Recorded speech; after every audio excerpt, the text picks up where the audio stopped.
É isso, todos sabemos que a Mãe Natureza é sábia. Se ela abençoa alguma criatura com uma particularidade diferentona, deve fazer sentido, certo? Bem, sim, mas algumas fotos podem fazer você se perguntar se a evolução seguiu o caminho errado. O desenho natural das cobras permite que elas engulam um rato inteiro, mas em alguns casos, essa habilidade pode se virar contra elas. Sim, as cobras podem de fato engolir a si mesmas. Os cientistas acreditam que elas fazem isso principalmente por causa de estresse, cativeiro, regulação da temperatura, fome ou doença. A serpente é bastante indefesa nessa situação. Se ela não conseguir ajuda a tempo, os sucos digestivos podem começar a corroer a cauda engolida. Portanto, se alguma vez você pegar sua cobra de estimação fazendo isso, tente pará-la. Ou leve-a ao veterinário. Ok, eu sei que você está se perguntando sobre as presas. Será que uma cobra venenosa é imune ao próprio veneno? Bem, se a cobra o digerir, tudo bem. Proteína é um componente primário no veneno. Além disso, ele é excretado pela glândula na boca da serpente. Portanto, não importa a quem a cobra morda, é provável que ela beba um pouco do próprio veneno. A única maneira de uma serpente realmente sofrer com seu próprio veneno é mordendo-se diretamente no vaso sanguíneo. Nesse caso, ela experimentará a mesma reação que qualquer outro animal. Você acha que seu cabelo está num dia ruim? Olha só esse cara. Chris era um carneiro merino australiano que se tornou uma celebridade em 2015 após ter sido descoberto na natureza. Os fazendeiros o tosaram e ganharam quase 41 quilos de lã. Quando o animal foi encontrado, ele carregava mais de 5 anos de lã no corpo. Mas Chris pertencia à raça ovina doméstica, que precisava ser tosqueada regularmente. Caso contrário, o animal corre grande risco de ferimentos e infecções. Portanto, a vida dessas fofuras depende diretamente da ida ao cabeleireiro. Vamos falar de chifres? Bovinos, caprinos e muitas outras espécies usam orgulhosamente esse acessório não só pela moda, mas também como uma arma para batalhas brutais. Se você perguntar diretamente a esse carneiro quantos anos ele tem, provavelmente ouvirá algo como bé. Mas se quiser uma resposta mais precisa, você pode contar o número de anéis nos chifres dele. O maior e mais escuro anel geralmente marca o 4º aniversário, quando o carneiro amadurece o suficiente para acasalar. Embora os chifres de animais possam parecer muito resistentes, na verdade a maioria é feita de queratina. É a mesma proteína que constrói os pelos e as unhas humanas. Os chifres nunca param de crescer, assim como nossos próprios pelos, e eventualmente podem encaracolar em formas realmente extravagantes, fazendo com que essas armas se voltem contra seus donos. É assim que um chifre de carneiro Wiltshire se parece quando é jovem.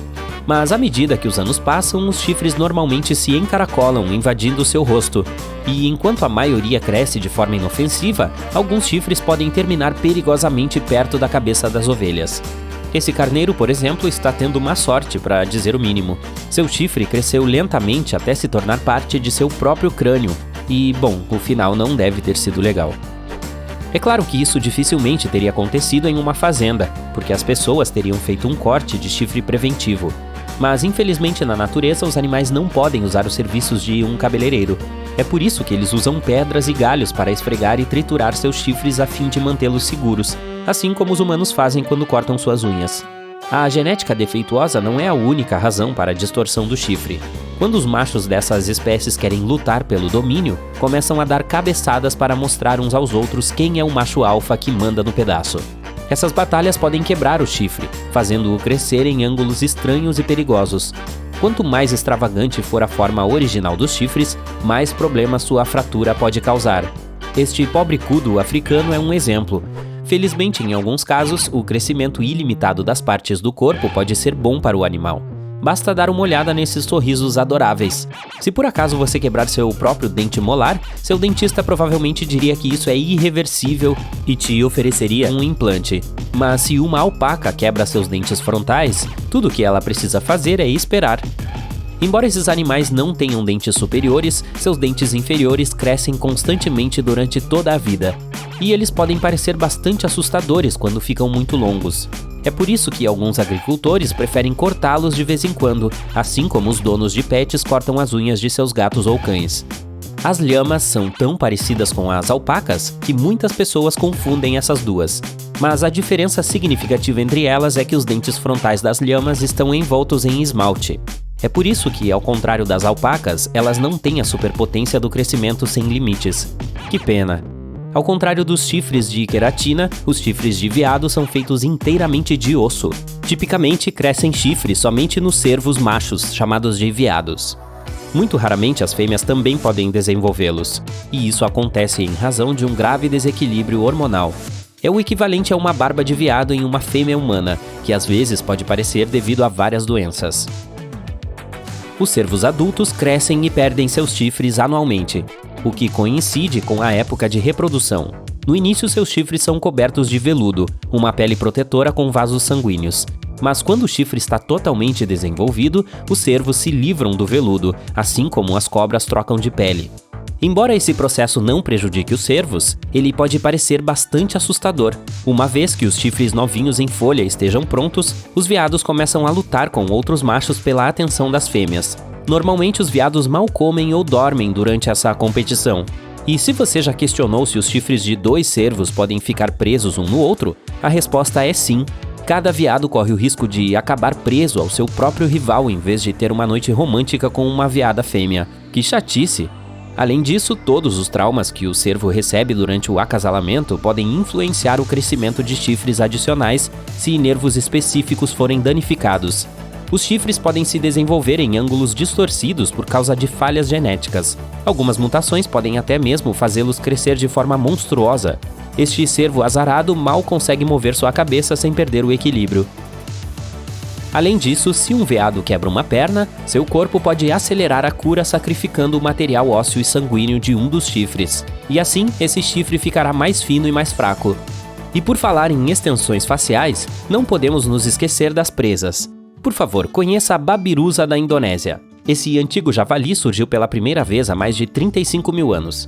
É fácil confundir essas presas grandes com chifres, mas na verdade são caninos superiores. Eles tendem a perfurar a pele do rosto do javali à medida que ele amadurece. Os cientistas acreditam que essas presas intimidadoras evoluíram como uma ferramenta para proteger os olhos e a garganta, enquanto os animais lutavam com outros machos na época do acasalamento. Mas esse desenho não parece muito cuidadoso. Se um javali macho não desgastar suas presas regularmente, elas podem acabar se enrolando em volta de seu próprio crânio, o que pode cegá-lo ou coisa pior. E se eu lhe dissesse que os cascos podem crescer fora de controle, assim como os chifres? A evolução levou milhões de anos para transformar o dedo médio do pé dos animais em casco. E assim como as unhas dos pés, os cascos tendem a crescer e a encaracolar em formas assustadoras se não forem cortados regularmente. Quando burros ou cavalos não têm a chance de desgastar seus cascos naturalmente caminhando sobre superfícies duras, esses cascos tendem a crescer em excesso. Isso faz com que os animais caminhem sobre as bolas dos seus pés e estiquem demais os tendões, o que pode resultar em dor e perda óssea. E, eventualmente, eles podem perder a capacidade de andar. Portanto, se alguma vez você encontrar um cavalo com cascos assim, considere chamar especialistas para uma sessão de manicure de emergência. Talvez uma das perguntas mais óbvias feitas em relação ao mundo submarino seja: um peixe pode se afogar na água? Sim, pode. Embora as brânquias sejam um presente incrível da natureza, ainda há muitos fatores que podem privar um peixe de uma respiração saudável. Quando o nível de oxigênio na água é muito baixo, os peixes começam a ficar sufocados, mas isso acontece muito raramente na natureza. O déficit de oxigênio é em geral um problema em aquários que não são lavados e reabastecidos com frequência. Além disso, parasitas, doenças e um desequilíbrio geral nos componentes da água podem causar o afogamento dos peixes. Essa é a minha deixa para ir embora. Até a próxima!